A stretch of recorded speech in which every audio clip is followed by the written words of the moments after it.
All right. All right. All right. All right. Okay. I am here. I am here, everyone. I currently do not know. It looks like I'm having a lot of technical difficulties today, so I don't know.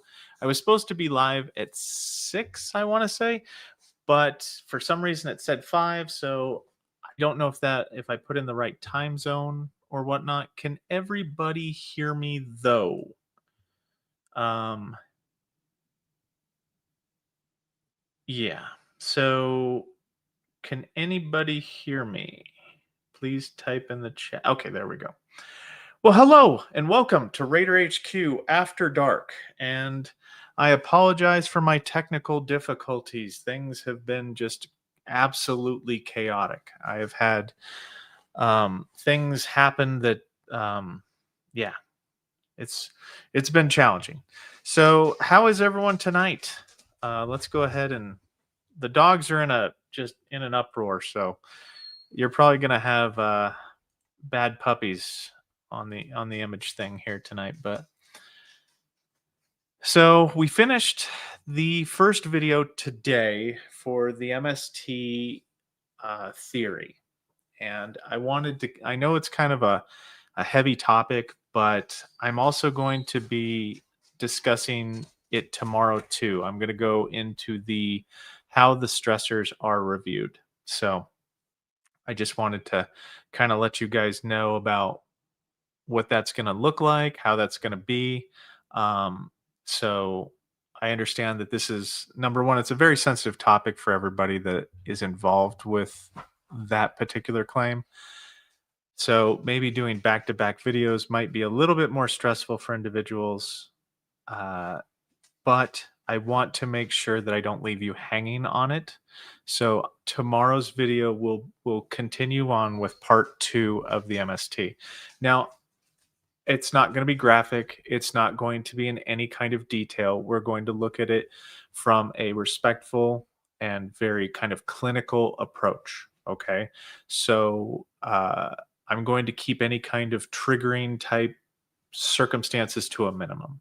But please, um, just obviously, if you can't watch the video, if you need to take some time, it's here for you anytime you need it. Okay, guys. So, but I did say that I was going to get you a video today, but I mean, I spent 30 minutes on it just kind of warming up to the topic.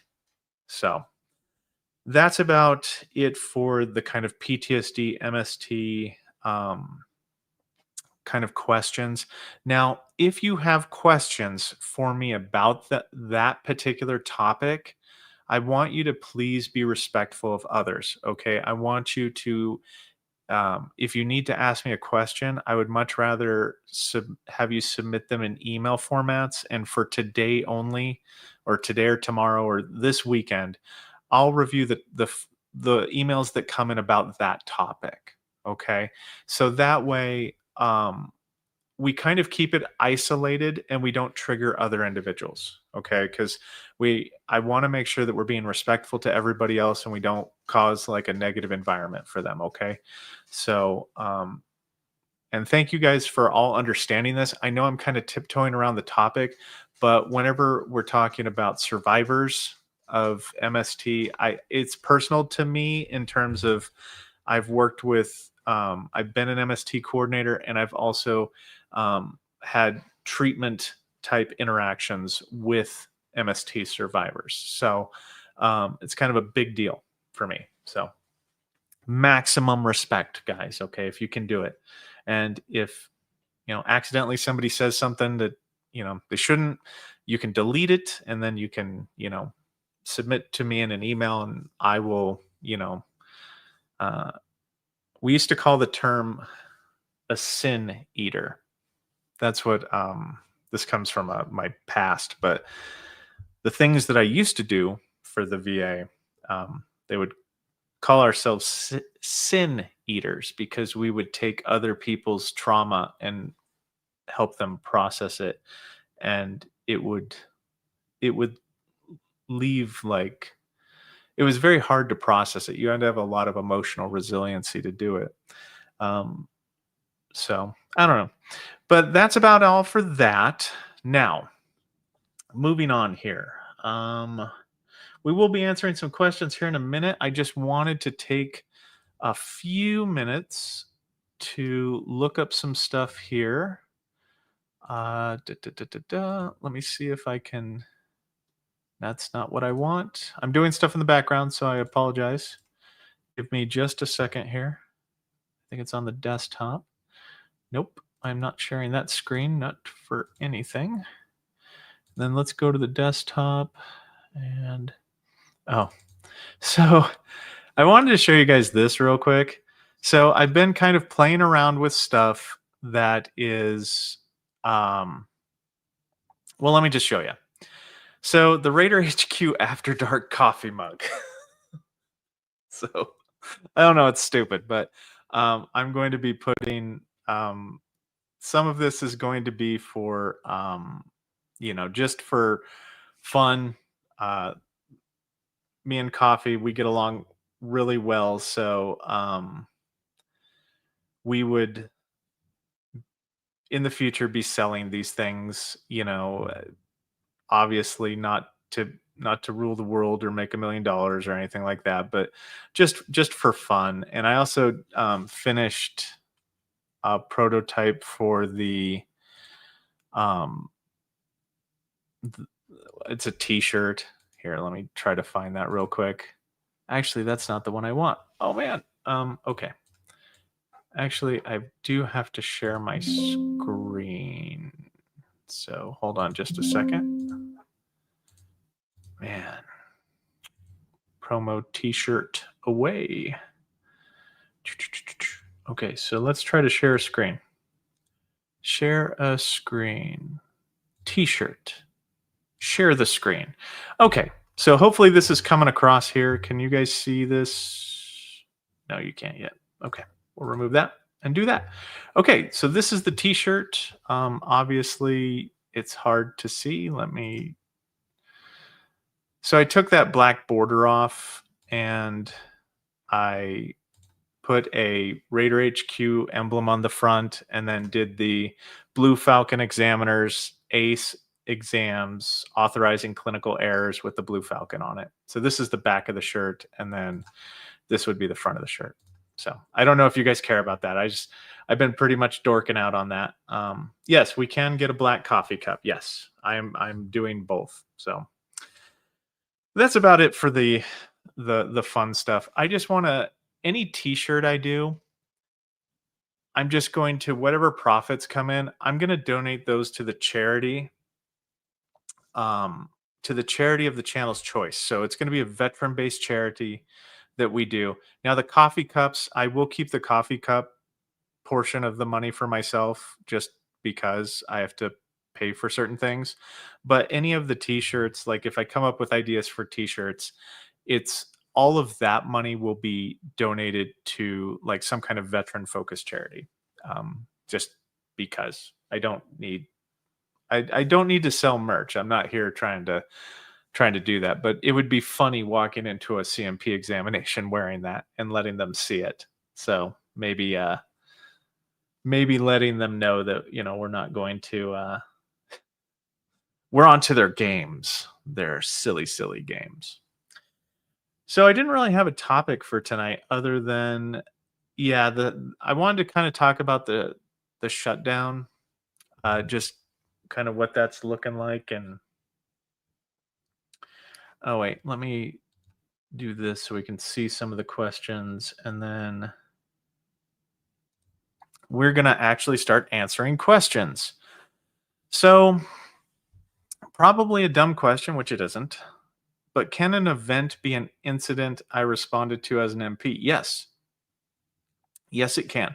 So that is a circumstance within your job duties. So if you were like, say, a firefighter or a police officer, MP, or something like that in the military, then you would just be exposed to different things throughout your job.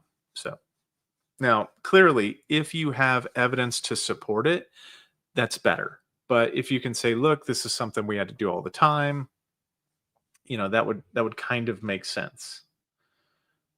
PL. So today I was awarded 50% for migraines. Congratulations, number one. Yes, we love that. We love to hear it when people get accurately rated. The thing is, my effective date is August 25, 2025. This claim was a supplemental from last year, August of 24. For context, headache was posted in my medical.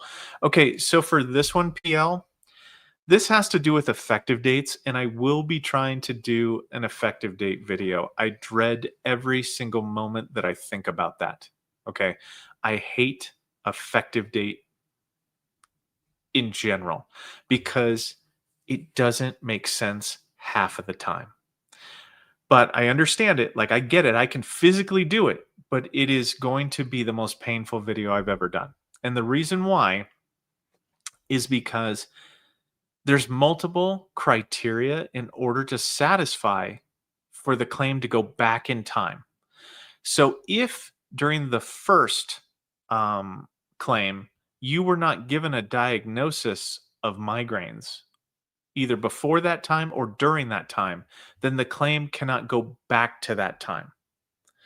And the reason why they can't go back to that time is because the effective date is limited by 38 CFR 3.22501. And there's a proverb in there that says the date the entitlement arose. Now, you'll sometimes hear that said, like when you do a supplemental claim and it's granted. In the narratives, it'll talk about the date the entitlement arose, and what they're referring to is the date it was diagnosed.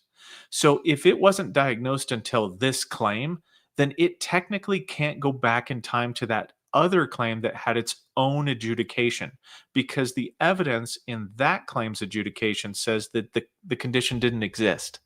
So that sometimes limits us on how far back we can go. Now, Luna, please don't do this. So some of the ways that you can overcome that is if the oops, hold on. Some of the ways that you can overcome that. Yeah, it's about diagnosis, PL. It has to be about diagnosis because it has to do with that the evidence at that time, the adjudication at that time, there was no evidence of a diagnosis. So you can't cross into that jurisdiction of that claim saying that you had a diagnosis because you can't make that evidence untrue. Now, a way that you can is if there was a clear and unmistakable error during that first claim, in which, like, let's say the private evidence from your private doctor wasn't given to the examiner and it wasn't considered by the rater. That would be a clear and unmistakable error in which you could overcome 38 CFR 2501's requirement, because the true dated evidence would show that the date the entitlement arose was within that first claim. I'm sorry, guys. I understand that this is the most nerdy thing I've probably ever said, but I mean, that's how complex it gets. Okay, that's why I've dreaded this conversation, because I can explain it. I've explained it to numerous raters, numerous VSRs, and I've taught them how to do it. But it just becomes frustrating. And let me, okay. So let's go here. We got a new member, Army Gen Mech. Awesome. Thank you so much. Mr. Ray hitting again with the donations. Mr. Ray, you need to stop. Okay, we don't need it that bad. Okay, at Raider, one, thank you for starting the MS. Yes, and I said I was going to do it. It's a complex topic. I don't shy away from complex things, but I wanted to establish the foundation with you guys about like how certain things work, because the way MST works is way different than how everything else works in the PTSD realm. Same with personal trauma. Number two, I'm anxiously awaiting your email. Yes, like it's a VA claim on step 4. I will do my best, Mr. Ray, to send you an email back. Like I said, I've gotten 200 emails in the last couple of days. So, and they're not like hey, what's your favorite color? They're very complex, and typically they've got separate points to them.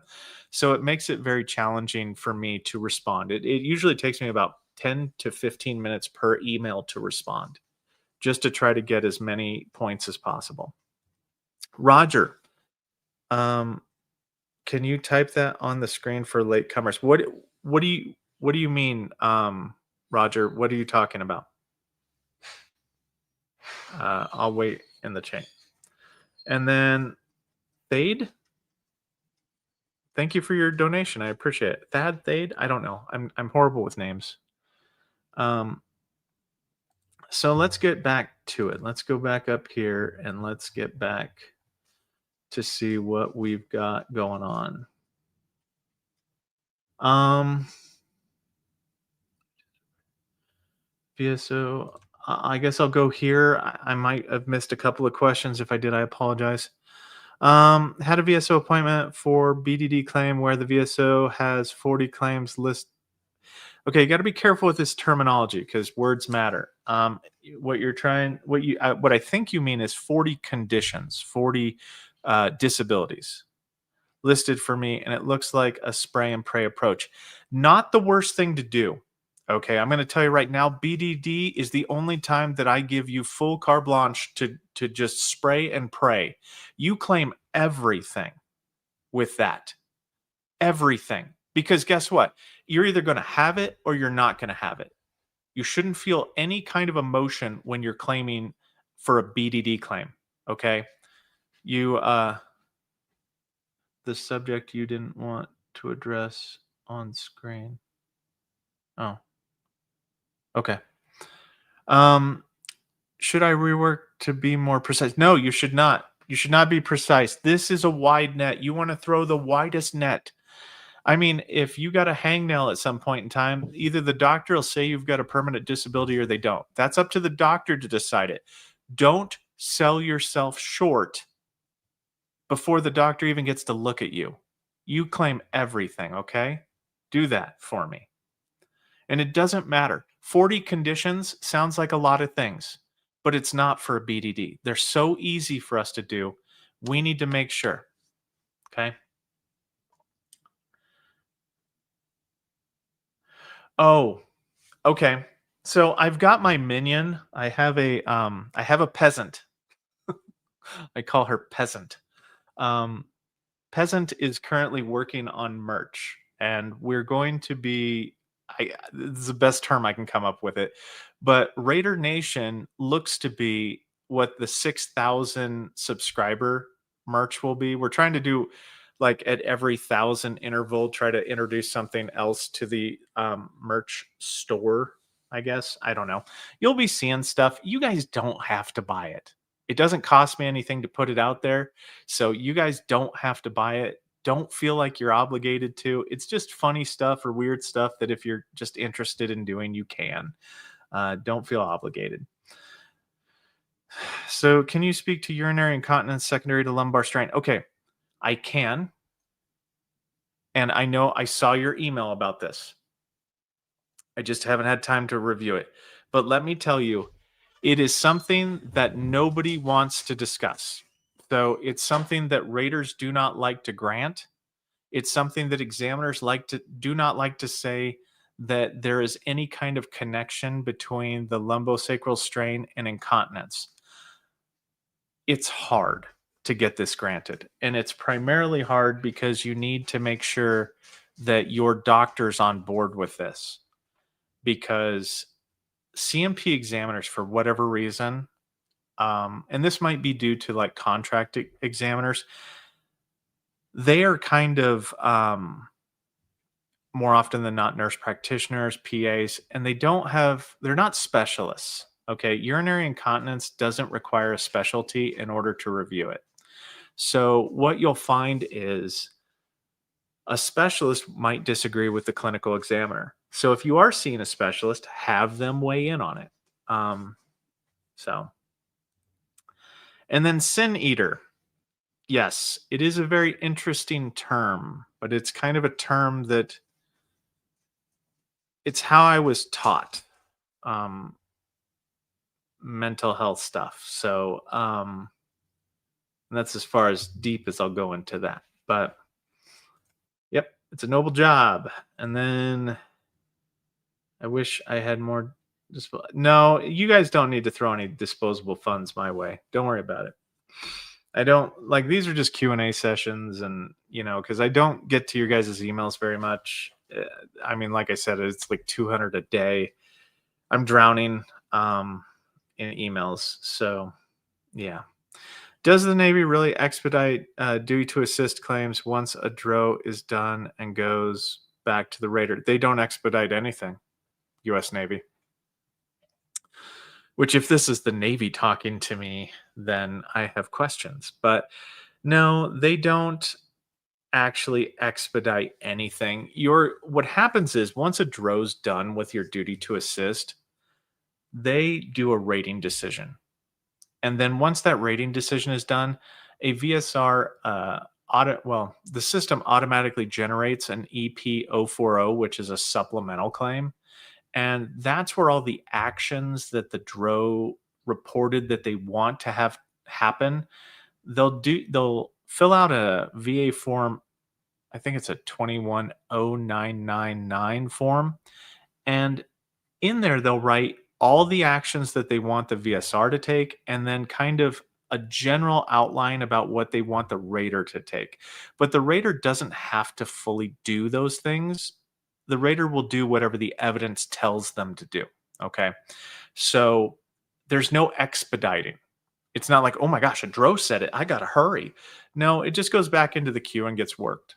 This was one of my frustrations that I spoke about on a different live stream, is that every time you do a higher level review, the regional office gets credit for 2 claims being completed rather than the 1 claim that you requested, because they get credit for the DRO's EP035, and then they get credit for the EP040 that subsequently is created.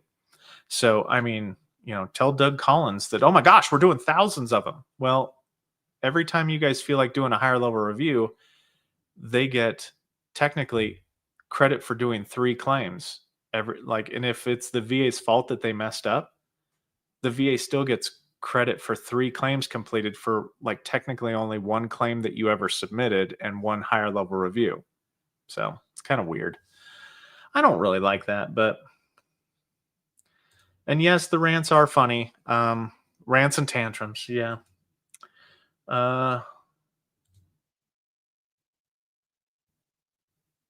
I've seen it to 1970 something, to be honest with you.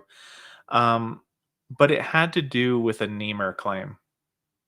There was a special thing, like it was because our regional office kind of paraded it around at our quarterly meeting, but I guess like it was over $500,000 in back pay. It was really weird. Like I've seen some big ones, but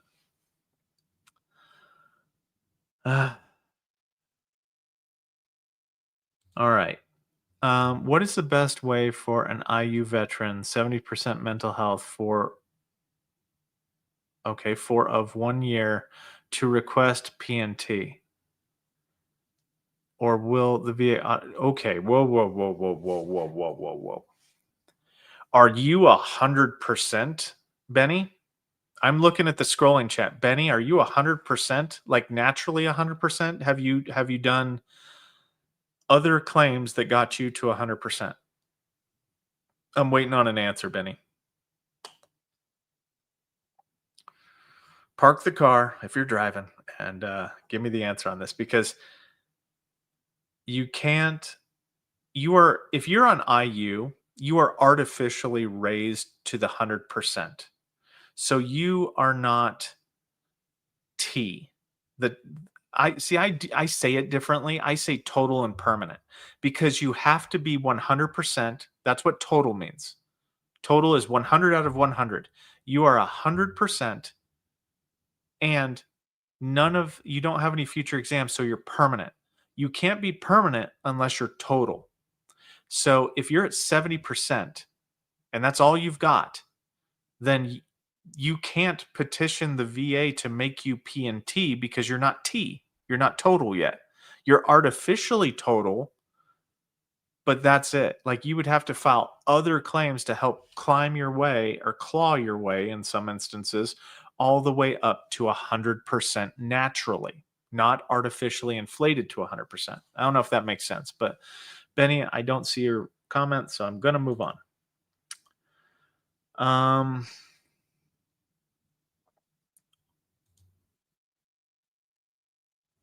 okay.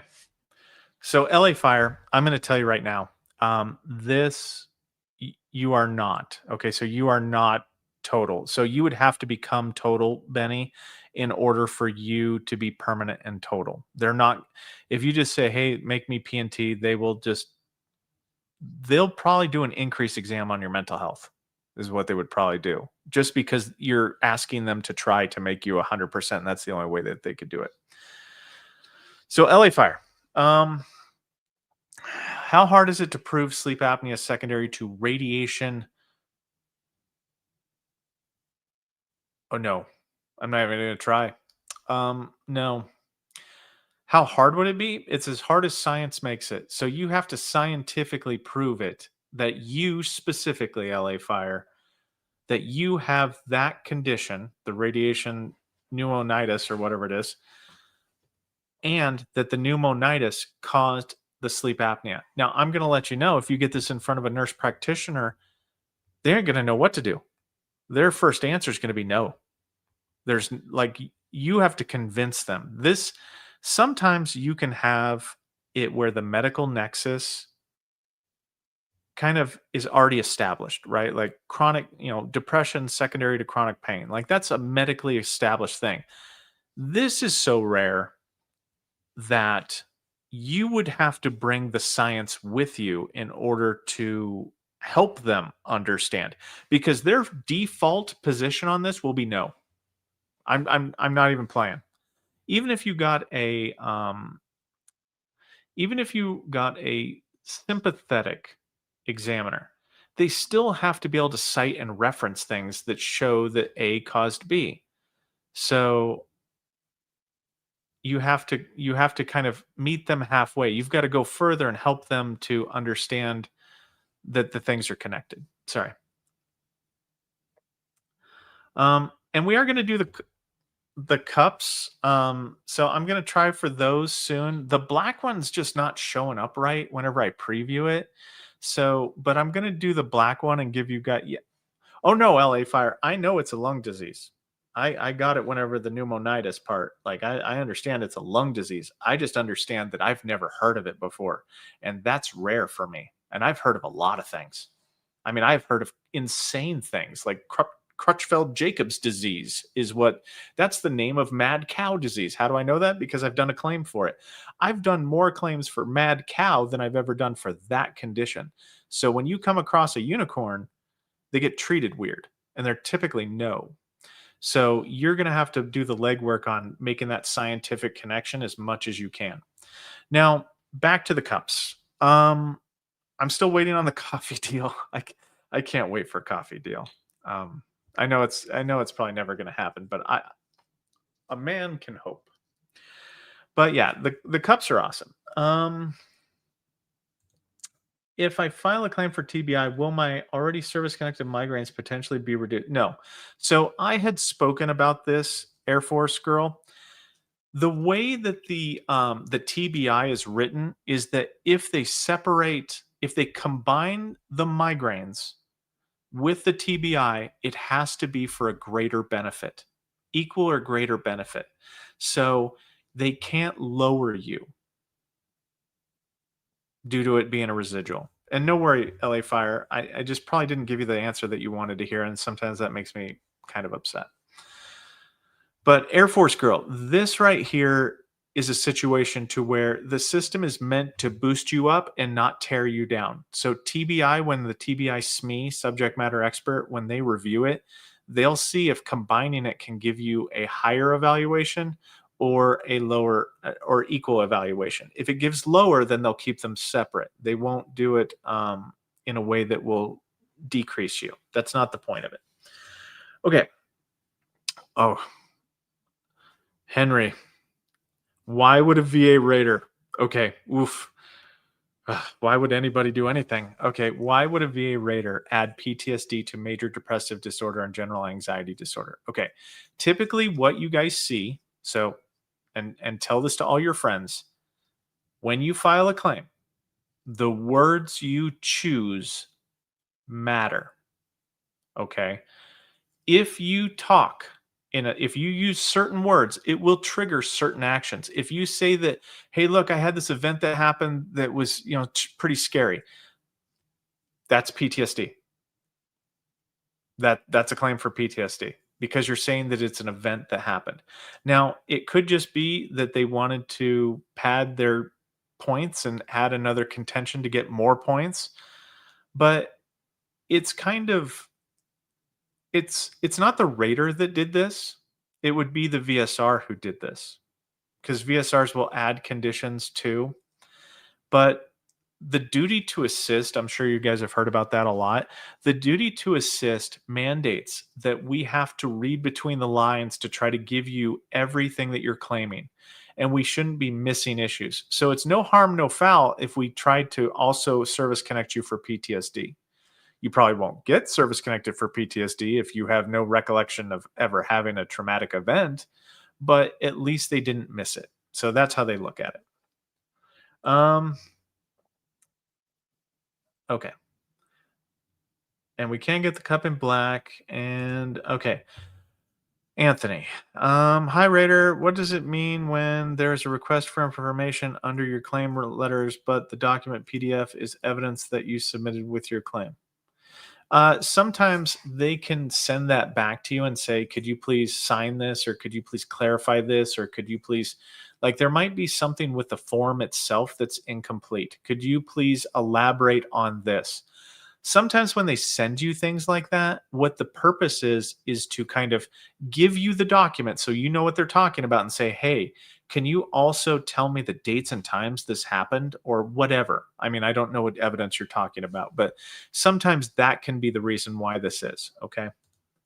It's not an absolute. So sometimes I'll say things and that's one scenario. There might be more than one scenario out there as to why that can happen. I'm just going with what the most likely is based upon my personal experiences.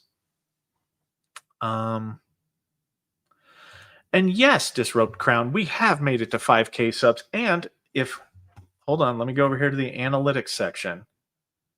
Okay, maybe not. Maybe we'll go to the real analytics section. We're up to 5,178. So we're growing quite fast, guys. I mean, you guys are doing an awesome job spreading the word. Now we're up to 5,180. But you guys are doing an awesome job. And if you're watching this right now and you're not liked and subscribed, I just ask humbly that you do that. Okay. Because I know that like a lot of these awesome, subscribers here have donated. A lot of people have joined. A lot of people have done all that stuff.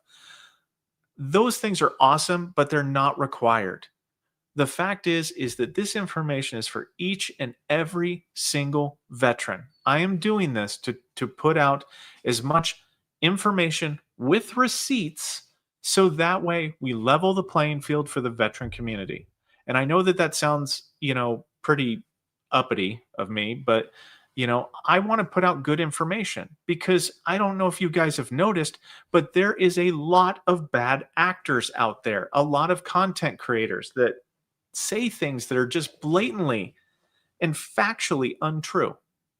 And I don't mean to dog on them or nothing like that because I guess that's their hustle. My hustle is to try to just give the information, hopefully work myself out of a job. I make the joke sometimes that I went to work for the VA just so I could answer phones because I got so frustrated because back in the day whenever I got hired at the VA, they didn't answer my phone call. They wouldn't answer any phone call. I would keep calling, keep calling, keep calling. So I joined and I made it my mission to, kind of be the good person on the inside. And I mean, I stuck with it for a long time and then switched over to the VBA. But yeah. Okay. So US Navy. Okay. Again, when a raider files a, okay, hold on. When a rater files a personal claim and it goes to a special group to review, do they ever get denied? Oh, you would not believe it. Yes. Oh, yes. Oh, yes, they do. It goes to St. Paul. That's St. Paul RO. And St. Paul RO, oof. Sometimes they hit, sometimes they don't, and honestly, they have a harder job than I would ever want because they know that there's people that, their peers, they're judging their peers. So, or their family members of the peers, because we have this thing to where not just you, the raider, have to go to St. Paul to get your stuff adjudicated, but you also have to have your family members, if they're veterans, go to St. Paul. It's a stupid thing. I mean, I shouldn't say that. It makes sense to want to keep it to where it's isolated and heavily monitored, so that way there's fair play all the way around. I get that. What I find that I have a dissatisfaction with is if I want to go talk about my records, I've got to drive to St. Paul. Think about that for a second. Like, so it's helpful. Or if my family members, like if my sister was in the military and she wanted to talk about her claim, she couldn't just talk about it at her RO in her state. No, she's got to go to St. Paul to talk about it. So it's stupid. Like, that portion of it is stupid. Yeah. Um. Well, okay. The Ronald McDonald Starbucks charity. Any donations, like when it comes to the T-shirts and whatnot, what the donations are going to be for is they're going to be for a military related, um, and I mean this, like I legitimately mean this. So I will track every sale for the T-shirts and the hats or whatever we got going on. I also want to do beer coasters with my logo on it, so that way that we can just put them places. But the the thing that I want to do is I want to add up all that money and then just donate it to charity, and then be able to show that I donated it to the charity that you guys choose. So there will be receipts, like with the content, there will be receipts all the way around. So that way we don't, everybody's honest. Um, I already answered that question. Wow, I think I skipped some. Okay, Kevin. A lot of as a raider questions tonight. As a raider, can you explain why some people are getting rated for sleep apnea secondary to sinusitis and some are not for the same claims? Kevin, that's a fantastic question. Now, the reason why some people get sinusitis is based on the way this all boils down to the examiners. Okay. So, and it also boils down to how they were trained. So, if the examiner, went to school and their belief system was founded on, si- obstructive sleep apnea can be due to sinusitis, or if it's not. So it is complete bias at this point in time. That is the judgment that you have to do.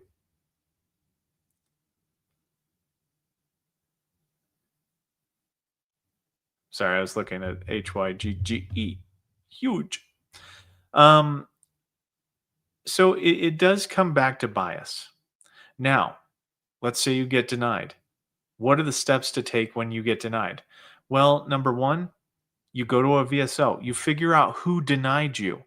You make sure that if you figure out what company denied you and make sure that you ask to not go through that company, because there's a likelihood that not only will you get that same person again whenever you file again, or you'll get somebody in their company that looks and goes, "Oh, what did Jim say? Yes. Oh, he said this. Okay, yeah, I'm just going to go with what Jim said." So it's better to get that claim in front of a different set of eyes, because you, at that point in time, have the opportunity to have a fresh start with a new person from a different company. And you would have to generate some new and relevant evidence to show that, hey, look, here's Like, let's say here's a scientific study that shows that sinusitis can cause sleep apnea. I don't know, like, you guys have to understand how bias works, and the examiners suffer from it. They do. They just suffer from bias. They can say they don't, but they do. Every human being does. So everybody has some kind of bias somewhere. And medically, think of them like their, car insurance, estimators and whatnot to determine who's at fault or how much so and so. They've got boundaries and guidelines. So yeah, they don't when they make a decision, they don't like to go out on a limb. They're just making a decision that hopefully passes their own quality review and doesn't get them flagged for an error because they're trying to keep that job. So let's go down here. I like this. So I survived my CMP exam and apparently I'm in perfect health. Who knew? Or, I mean, uh, I went to my, I went to my CMP exam with my dog and we both got treated because the examiner's a veterinarian. I mean, whatever. I mean, I can see a lot of things here. So, and then, yep, I already answered this one. Okay. Can CMP examiners see my medical records other than the records I uploaded with the claim? Fireball. So when you go, oh, it's 4.99 or 9.99. She moves late. Um, so Fireball, can the CMP examiners, due to HIPAA, can only see what the VSR allows them to see. This is why you will have heard me on numerous videos say that if you were denied for something, the first thing you need to do is get with a VSO and check to see what evidence was provided in the exam request, because that's how some content creators, I'm going to hold on, some content creators, they will say, look, if you look at your narrative, they didn't list your evidence on there, so that means they didn't use it. Nope, that's not what that means. That's not what that means at all. The only way that you can prove that the evidence wasn't considered by the examiner is if you can prove it was never put into their hands. The exam request. Guys, if you learn anything from me, that's the first thing. And I don't understand why the majority, I'm probably the only one talking about this. And it weirds me out more than you know, because a lot of these content creators, they're not going with the logical, like, how do you win a higher level review? Well, you show that, I can prove via the exam request what evidence the examiner had. If I submitted 10 things and they only got 2 things, then I know that 8 of those things weren't given to the examiner. So they made an incomplete decision because they didn't have all 10 of my things. That's how you win a higher level review. That right there. That is the logic that you use when you are, reviewing for a higher level review, or you're reviewing to make sure, like, is this denial appropriate and accurate? Because sometimes they're not. Guys, I'm going to be honest with you. Either you get new staff, you get staff that have mental illness or some, like, I don't know, age, age, alcohol, or autism. I don't know what the hell, like, what's going on with them, or, but they've got problems. They might be distracted due to the government shutdown, but that's a here and now excuse, maybe an explanation, but mostly an excuse. But most of the time, if the exams are done wrong, you wouldn't believe how many times I have to defer things back. Like when your stuff ping pongs back and you get a new examination, it might be because not all the evidence was put before the examiner. So the raters are trying to catch it like crazy people. But the VSRs, for every 5 claims that a rater does in a day, one single VSR touches up to 12 to 20 claims a day. There's more of them than there are of the raters. So they get to just do crazy stuff. Anyway, Fireball, I'm sorry. I probably went with Oh, I'm sorry, Fireball. I mean, I try to get to your guys' questions. I really do. I mean, like, but I'm hoping that that answered it. Um. Uh-oh. Hold on. Nope. That's just thunder. Don't worry about it. We're getting a storm. How can someone claim GERD secondary to NSAIDs and the VA asked the CMP examiner if GERD was caused by the person's service-connected conditions? Is this developing to deny? No, it's muscle memory, Rodney. So I'm going to make a little bit of an excuse. I know I shouldn't do that, right, Luna? Yeah. I'm going to make a little bit of an excuse here is because if you don't put that you are claiming due to NSAIDs in the description of the thing you are claiming, and like let's say that you submitted on a 4138, ding, every you guys got to donate every time I say 4138. If you say it on a subsequent 4138, then there's a likelihood that the VSR will miss it. The first thing they'll see, right, is GERD secondary to knees, back, and hips. All right. So that's the first place that the process can break down is with the VSR and whether or not the VSR caught it when they ordered the exam. Now the second place that that it can fall through. Wait, what? Tyrell? Hold on. I'll find Tyrell after this. But the second place that they can that the process can get skipped is let's say that the examiner missed it, like they forgot to talk about it, right? Like they forgot to address that. Now that would be the result, like the rater has to catch that stuff. Now if you specifically can't find anywhere in there where they talked about NSAID use, then you could do a higher level review for a duty to assist error because the rater should have caught it, sent it back, and now you're going to make me feel bad, guys. Should have sent it back, deferred the claim to have the examiner readdress that explicitly claims secondary to medications. Okay.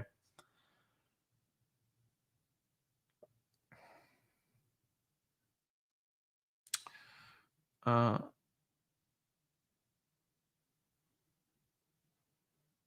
oh, as an okay. Actually, Mr. Ray, that's a good question. So, um, at what point as an MST rater you are rotated out? You're never rotated out until you ask to be rotated out. I mean, if you work at an RO that the RO's mission is to be an MST site, then you're working MST claims. We were a Nemer site for a while. I look, I've asked Doug Collins that. Let me try to find Tyler's here. I see Tyler said awesome. That's the Falcon. Did I miss your question completely, Tyler? Let me try to find a Tyler question. I mean, I'm not too far into the questions. I'm going to be honest with you. We're doing our best. I can only stay for probably another 20 minutes if I'm pushing it, or else I will have wife aggro and you guys will never see me again.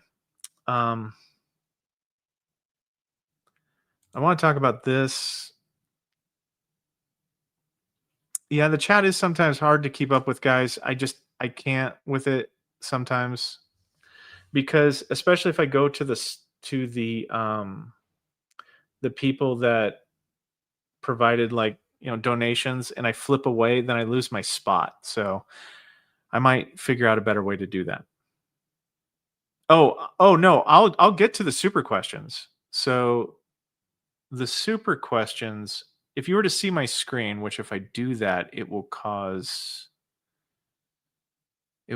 problems. So, but why not cause problems? Why not has problems? Share screen, share window, share this. Sure, let's just watch this break. Okay, let's do it. remove ad. Okay. So do you see over here where I've got the questions? So this is StreamYard, right? Yeah. No, yeah, StreamYard. So I have the questions over here, and then what happens is I click on them and then they come up. But if I go over here and then I check the starred ones and then I go back, I lose my spot.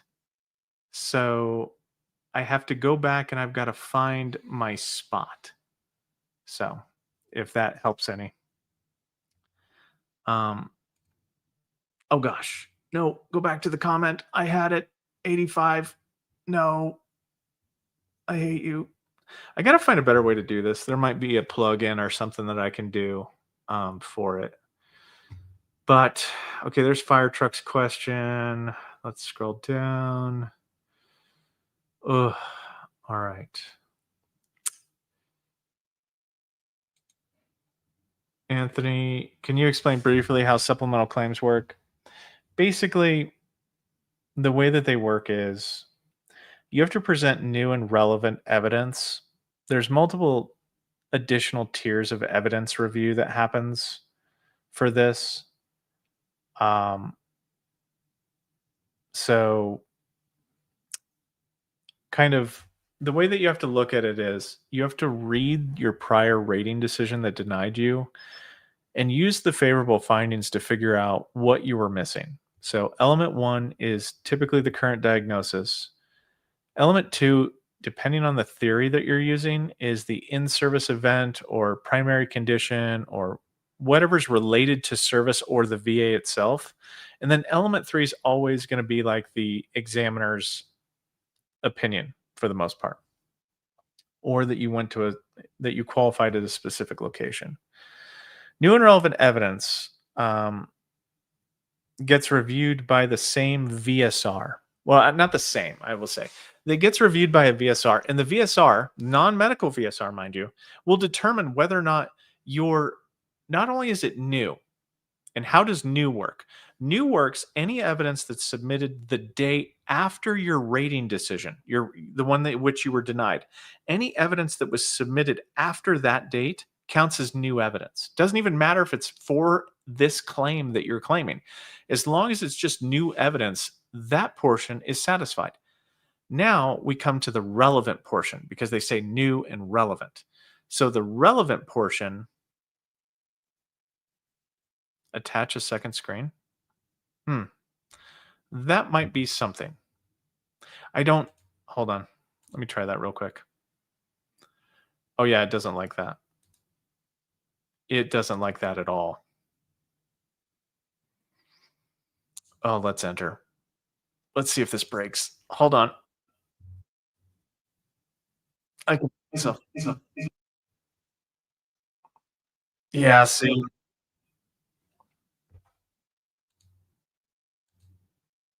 No, that's bad. Okay, I had to stop. Sorry.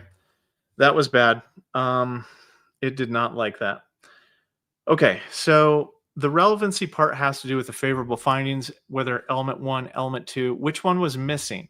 So you have to submit new evidence that addresses the missing element for the theory that you're trying for. I don't know if that helps, but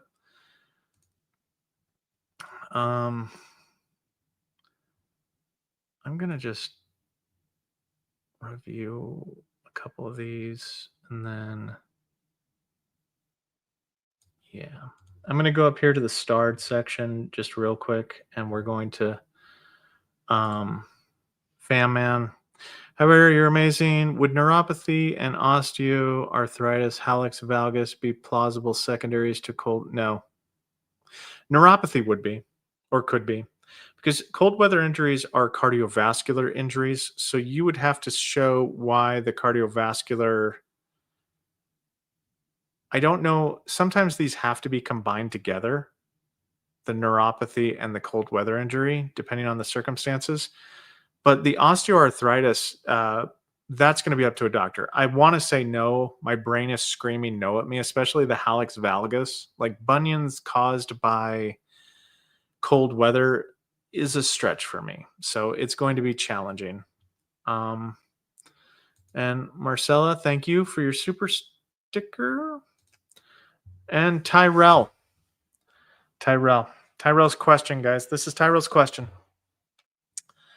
Pez Planus aggravation claims keeps getting denied due to no complaints in service. I have a physical therapy consultation for foot orthotics in my STRs. Okay, so basically, wait. I want to see that. Anyone know, or is it for me? Hold on. Hold on. I want to come down here for a second. Hold on. My gosh, you guys are just asking questions. I can't mute it because it's the same thing.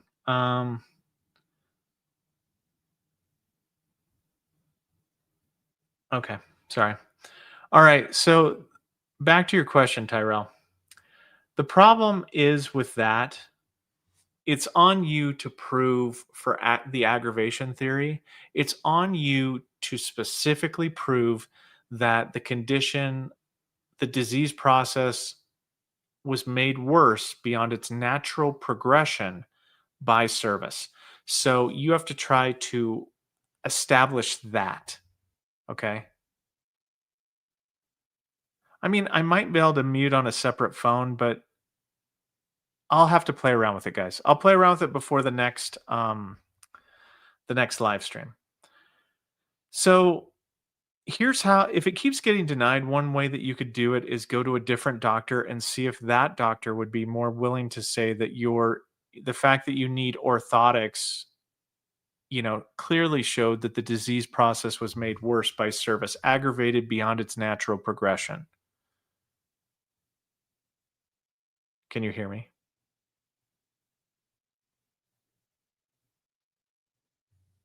Can everybody hear me? Hold on. People are making weird stuff.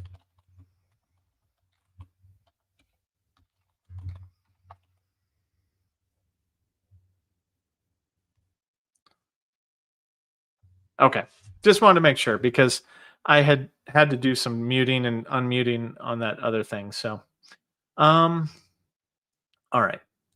So, Sam's. Preparing a sleep apnea secondary claim. I have multiple service connected conditions I think are applicable. TMJ is not necessarily applicable. Degenerative disc disease and obesity is. TBI might be for the neurocognitive approach. Is it best to claim every secondary or limit to the strongest? I limit to the strongest arguments. I always limit to the strongest arguments because I don't want to overrun them. And before we get to this question, please like and subscribe if you like the stream. Please check out my videos at this, and this. Thank you. I watched your personal statement video, writing mine now for and muck me. Could you give me an example of an open paragraph gastro condition? So you would just talk about symptoms. So I will make up random symptoms. So I have heartburn. I've had heartburn since this time after here. I haven't had any heartburn before deploying to, Kuwait, Iraqistan. And however, afterwards, I developed GERD or symptoms of GERD. So I'd get pain in my sternum. I would get pyrosis. I would get all of these conditions, related to heartburn. And then what happened is I've had it for greater than 6 months. And if this is true, now I have to say the next part, if this is true, you have to honestly say something to the effect of, I have no other circumstances in my life that could have potentially caused my pyrosis, my GERD. I haven't had any changes in my medication during that entire period of time. I haven't had any surgeries which could have contributed to the condition. I haven't had any, any kind of major weight gain or anything like that that could have contributed to it. I like to, and this is just a personal preference, I like to address all the things that the examiner is going to try to throw at me to discredit my thing, and just put those out of the equation if true, right? If they're not a thing, I like to, make that a point and say, look, nothing has changed.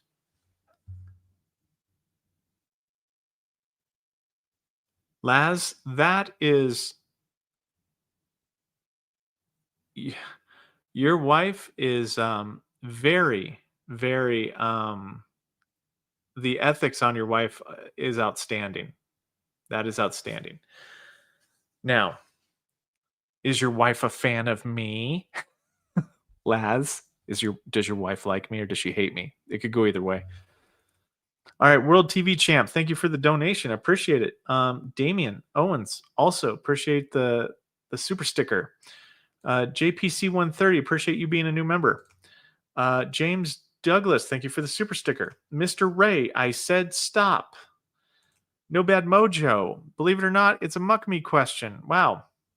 No Bad Mojo, I have specifically helped you with with muck me questions. If I'm going to claim muscle pain, do I have to enter a contingency disability separately?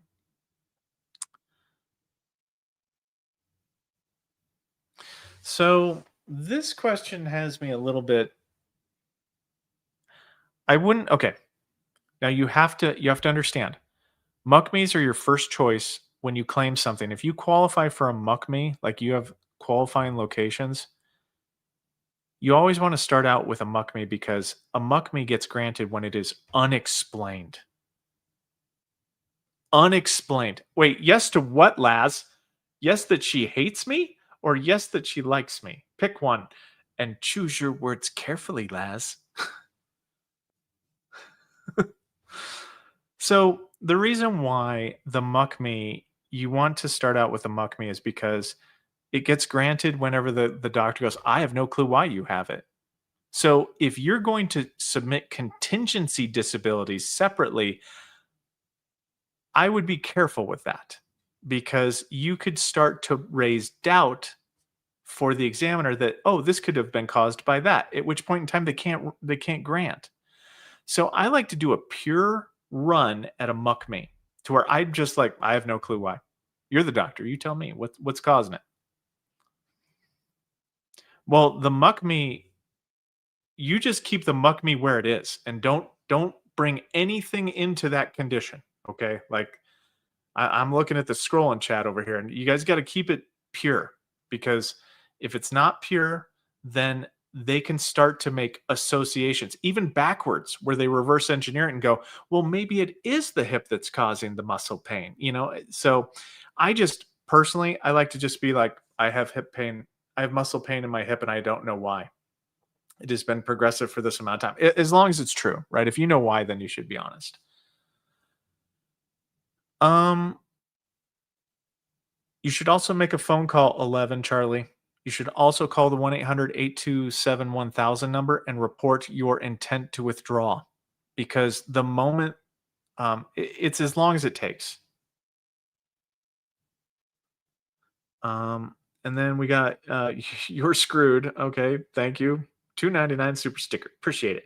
And then I'll get to the normal questions here. Patrick Nolan, I was rated September 26% for chronic fatigue syndrome. It deferred for exam. Three other items, the same claim, including sleep apnea for secondary medical opinion, but also sent CFS back for additional CMP. Why? All right. Probably nothing good, Patrick. Now, chronic fatigue syndrome is a diagnosis of exclusion. Okay. So, what they're probably looking at is you probably have one of those jackwagon raiders that want to gatekeep, and they probably want to see if now that's one way that you could look at it.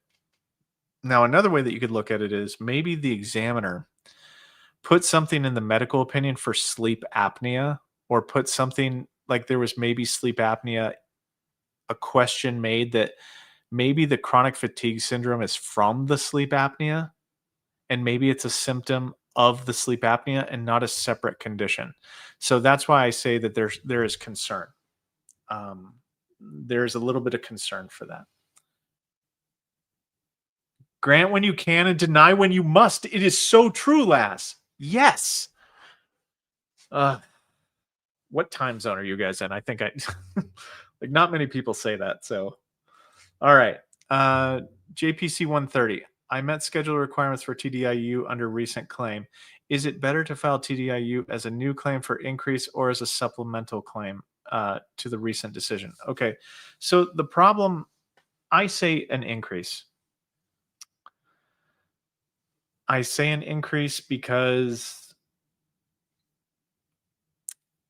the effective date can go back further in at certain, depending on your evidence, depending on when you lost your job and when you were no longer employed, it can potentially go back in time um,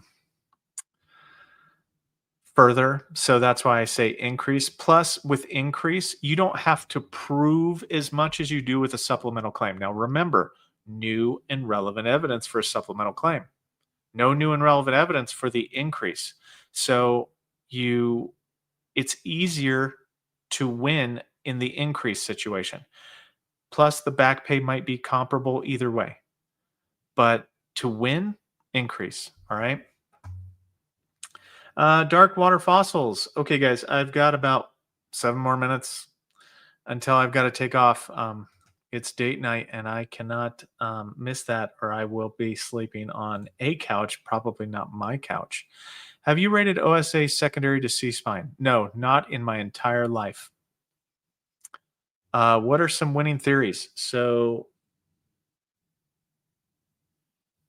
winning theories would be probably science. Go into research articles. Prove that it is medically possible for C-spine to be caused by OSA. Then I would have a doctor and or two chime in and relate why your condition specifically makes it possible for you to have OSA secondary to C-spine. All right, guys. How long does it take to withdraw? Okay, I already answered that one. Damien, I did a migraine service connection to to PTSD, sleep apnea, and tinnitus. They only denied sleep apnea and didn't recognize PTSD nor tinnitus. What do I do? You can do a higher level review for a duty to assist error. They didn't perform the duty to assist to actually review for those other theories, the other secondary theories, I should say. And then MCM, thank you for the donation. And thank everybody for your donations. I have 2 questions in the chat, but I'm okay. I have a veteran who claimed a bunch of history of symptoms before he came to, I'll just say a bunch of symptoms before he came to me. Does that burn the chances of muck me? It doesn't necessarily burn the chances of muck me. It depends. So what you would have to do, MCM is a VSO, by the way. What you would have to do is you'd have to look at the medical opinions to see if each individual prior examination provided a cause. Now, they're supposed to provide a cause. If they can't explain if it's a medically unexplained condition, then it should be granted. If it's medically explained, then it has to have a cause. And if they didn't list a cause, then MUCME's still open, right? So MUCME can still be MUCME can still be in play. But if they provided a cause, MUCME could still technically be in play if a doctor overruled that and said, no, there's no real way that that could have caused that other thing, or that, this condition could be caused by that other thing. So just keep that in mind.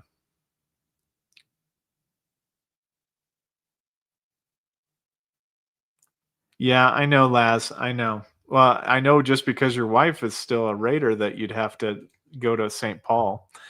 Thoughts on Reserve and National Guard soldier claims? Reserve and National Guard soldier claims. I have not spent enough time nor attention to those particular claims. They can be challenging at times. They can be frustrating at times, but they can also be additionally rewarding. National Guard and reservists have the ability to have multiple BDD claims depending on their active, Title 10 periods of service. Reservists have a more favorable environment than National Guard soldiers. National Guard soldiers get a little bit more of the shaft than reservists because reservist AGR time counts as Title 10, where National Guard AGR time counts as Title 32. And the difference being is that Title 10 is active duty for VA purposes and Title 32 is not. So you have to do a little bit more work. You've got to show an injury on Title 32 orders, have it be granted, and then we can flip that time period from Title 32 to Title 10. So this is kind of like the MST video where very complex, and I've been kind of dreading it. So I will be doing this in the future, but yes, aggravation beyond natural progression. That is true. And I've got 81 comments that I'm currently behind on. Okay. Question: how do you actually go interpret 38 CFR 3.324? Is it for people going? No. Hold on. I gotta look that up. Is that the one where? Sorry, I've got most of these memorized, but 38 CFR Part 3. I want to say that that's the one for if you have two conditions at 0% and they cause economic inadaptability, that those ones can get 10%. I want to say 3.324. I could be wrong. Yes, multiple non-compensable service-connected disabilities. No. So, okay.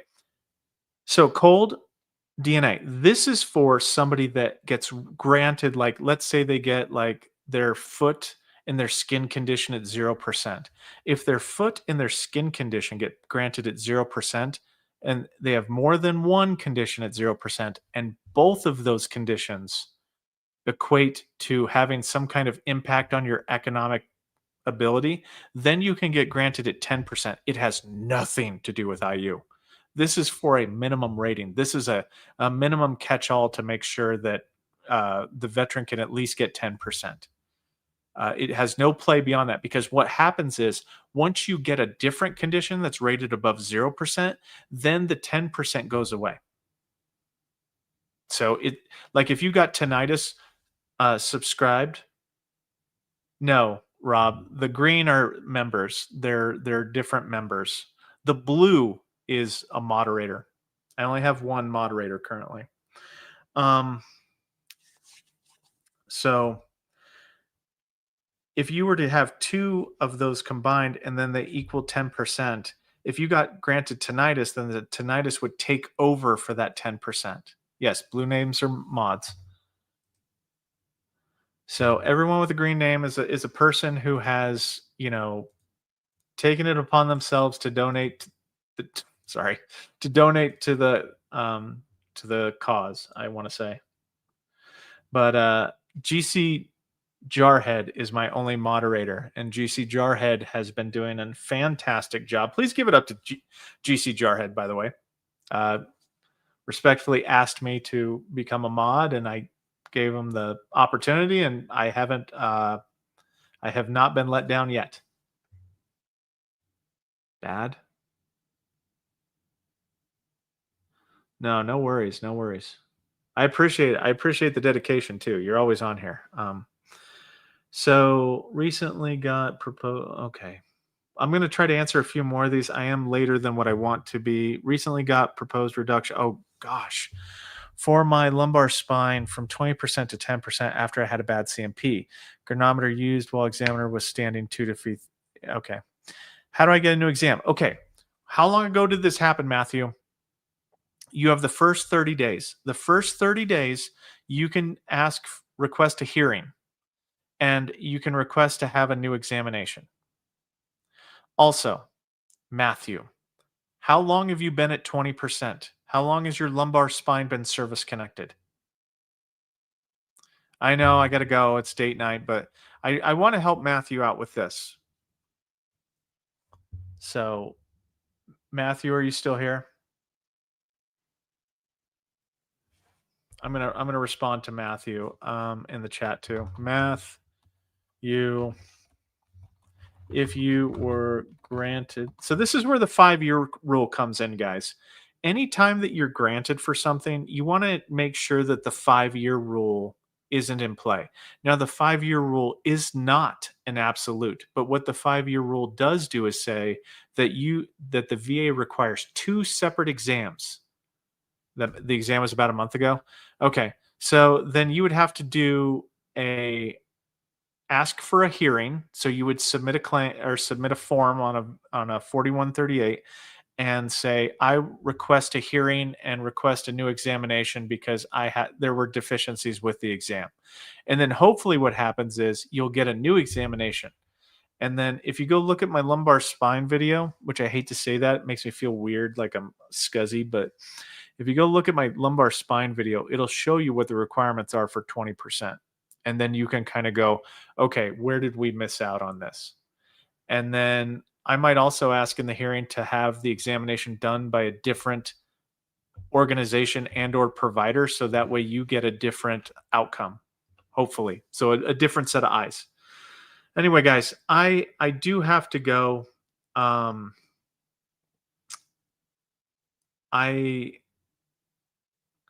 Yeah, no, I agree, GC Jarhead. We do have a great group of people here. Everybody is respectful, honest, nice, welcoming. Like,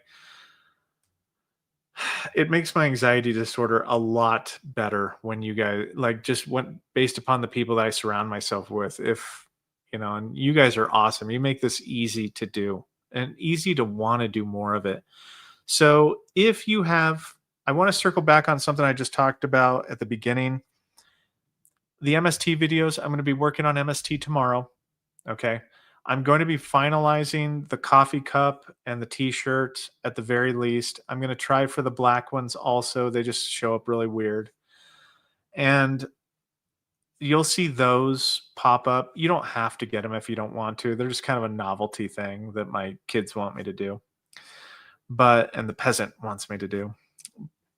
But also, if you have any private questions that you have about MST, I will take them via email, and I will put my email in the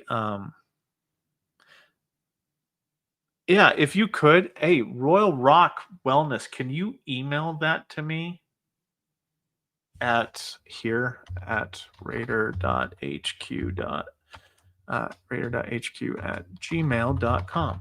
And I'll see what I can do, guys. I'll see what I can do. Rob, that's military sexual trauma. So PTSD based upon military sexual trauma. And everybody else, have a great night. We're going to do, hold on. So unfortunately, the 11th, Saturday the 11th, I cannot do a live stream. I have done well, I actually have to talk about this. I have done what do you call it? A video for that day, but there will not be a live stream on the 11th. I might do it either on the Sunday or the Friday. I haven't decided yet. That day I have to have off. So, yeah, we'll do that. And then I find it funny the video that I did on that day. Or I gotta open it up. I gotta do the video. See if I can find it. I can't find it. All right.